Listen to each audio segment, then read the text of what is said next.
اس کے بعد میں بھی اللہ تعالیٰ اور بھی فرماتے ہیں پھر جس کو غلام لونڈی میسر نہ ہو تو اس کے ذمہ پیا یعنی لگاتار 2 مہینے کے روزے ہیں قبل اس کے کہ دونوں باہم اختلاف کرے۔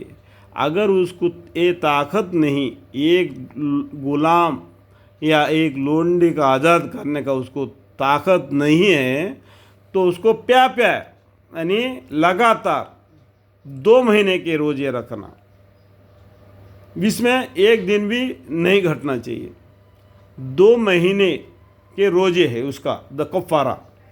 اگر یہ نہیں ہو تو غلام یا لونڈی کو آزاد نہیں کر سکتا ہے تو اس نے کیا کرنا، 2 مہینے لگاتار، بیچ میں گیپ نہیں دینا۔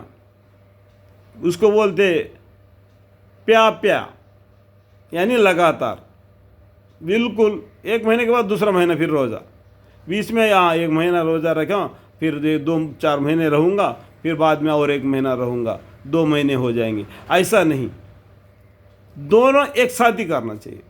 2 مہینے کے روزے رکھنا، اس سے قبل تو میاں بیوی آپس میں ملنے سے پہلے دوبارہ، سمجھ گئے ہوں گے نا۔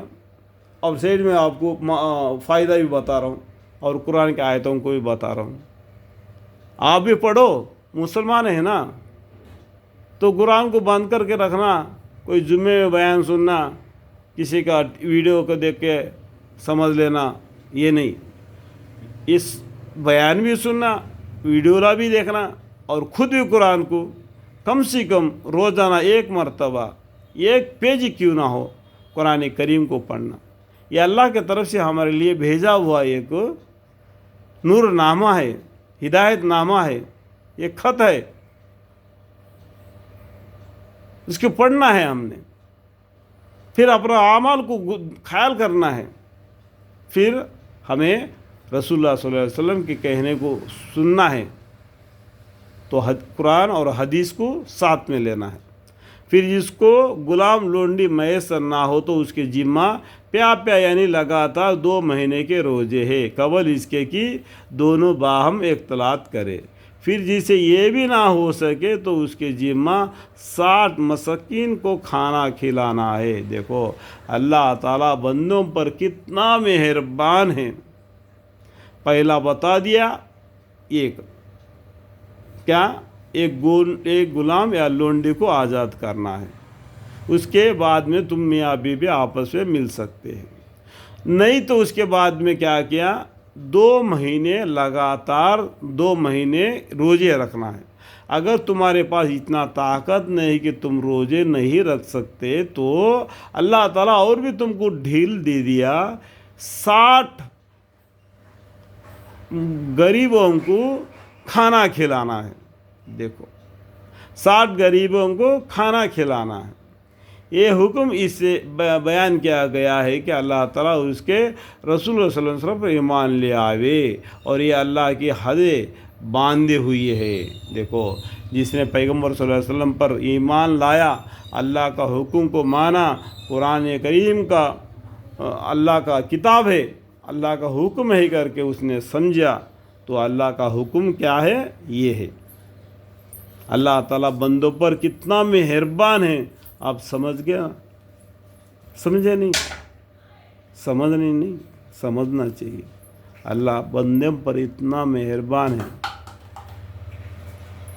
یہ حکم اس لیے بیان کیا گیا ہے کہ اللہ اور اس کے رسول صلی اللہ علیہ وسلم پر ایمان لے آوے، اور یہ اللہ کے حدیں باندھے ہوئے ہیں، اور کافروں کے لیے سخت دردناک عذاب ہوگا۔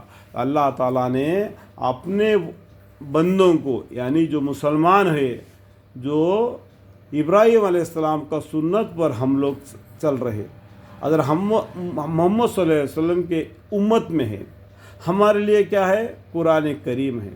قرآن شریف کیا کہہ دیتا ہے، وہ اللہ کا حکم ہے، اور حدیثوں کو دیکھیں گے وہ کیا ہے، وہ پیغمبر صلی اللہ علیہ وسلم کو طور طریقہ ہے۔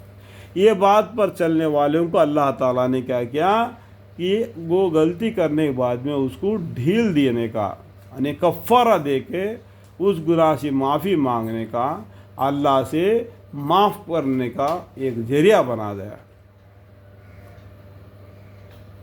جو غلطی انسان سے ہو جاتا ہے، انسان سے نہیں تو کس سے غلطی ہوگا؟ غلطی ہو جاتا ہے، غلطی ہونے کے بعد میں اکڑ کے نہیں رہنا، اللہ سے معافی مانگنا، تو اللہ معاف کرنے والا غفور رحیم ہے۔ جو کافر لوگ ہیں ان کے لیے سخت دردناک عذاب ہوگا۔ کس کے لیے ہے؟ کافر لوگوں کے لیے، جو اللہ کے خلاف جو زندگی بسر کرتے ہیں۔ اس بات کو جاننا چاہیے۔